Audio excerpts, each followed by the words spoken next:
Hello, everybody. Welcome back to the GrandpasCorner channel. I'm your host, Jeffrey Tin Man Taylor, and today I'm going to react to another Angry Grandpa video for you guys. And I'm actually going to react to two of them because they tie into the story, basically. And what I mean by that is the first video I'll be reacting to is from Grandpa's Corner, and the second one is from his son's channel, Kid Behind the Camera, where he talks about his paranormal experiences and stuff. So I'm going to be reacting to those two today. And I figured I already reacted to some of his stories already, but I love the spooky stories. So without further ado, I'm going to turn this light off here and point the camera over here for you guys, and let's get this show on the road, shall we? Alright, tell the story that you used to tell me about the old man and the hat and stuff. You still remember that story? Yeah, and I wanted to record that. And that story affected me, so I got to record it. Many years ago, my great-grandfather died, and we went to the house. This is a little small town in another part of South Carolina. Okie dokie. And back then, when somebody died, they didn't lay them in a funeral home for people to visit, for visitation. They would take them home, and they would take the coffin into the living room, and they would set the coffin in front of the couch. So people would come in, and they would, show go missing, Well, I don't mean anything mean by it, but I'm glad they don't do that no more, because you never know when the body will start stinking, And plus we got funeral homes to display the body at, you know what I mean? But anyway, let's get back to the story. Well, it was just about dark. And people were coming in, I was a little fella, so I was sitting there playing, and there was this man came up. And he said, young man. I said, yes, sir. And I looked at him, he's about 6'1", 6'2", real thin, long face, beautiful suit. Tie, had a gold, like a blue tie with gold stripes. So anyway, make a story short. I said, yes, sir. He said, young man, my hat blew under the house. Would you mind getting it for me?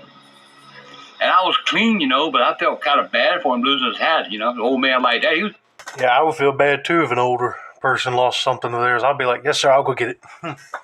Because you don't want them going through the woods or going through an old house or something, just trying to get something of theirs. If it's blown in the wind, you never know what can happen to them.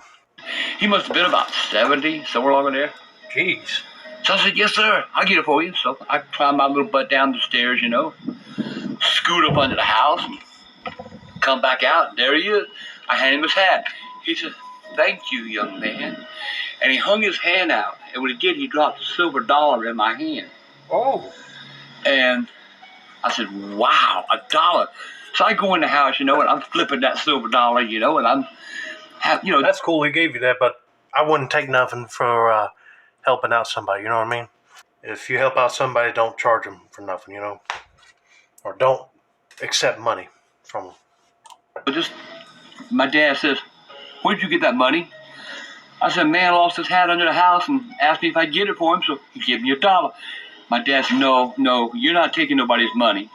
Let's go find him. So we went outside, we're looking, and he ain't around. We look in the house, and he ain't around. And Grandma asked me, she said, well, what did he look like? Because I know, she knew everybody in town.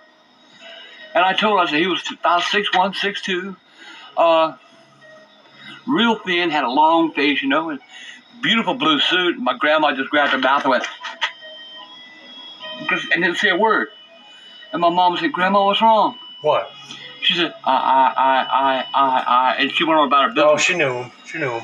About 15 minutes later, she come back, and she said, with a book, it's a photo book. And she showed us the photo, the book, and I opened up, she said, Charlie, can I ask you a question? I said, yes, ma'am, Grandma. She says, do you see that man in this picture?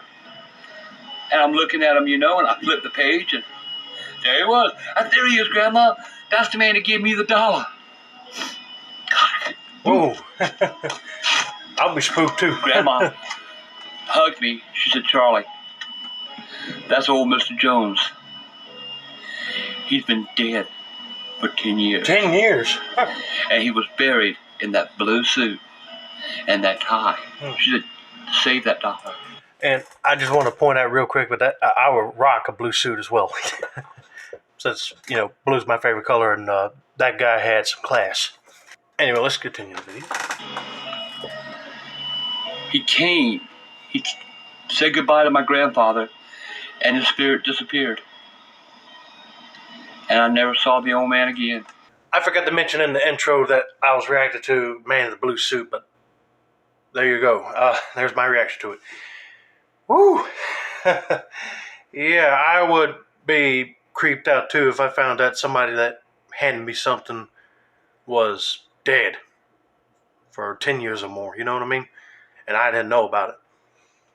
But like I said, that guy, like Grandpa described him, wearing a beautiful blue suit with a blue tie with gold stripes and a nice hat, and I was like, hey, shoot, I'll rock that. Anyway, I mean, that ghost had some class. But anyway, that's going to be it for now. Don't forget to like, subscribe, turn on those post notifications for more Angry Grandpa content like this.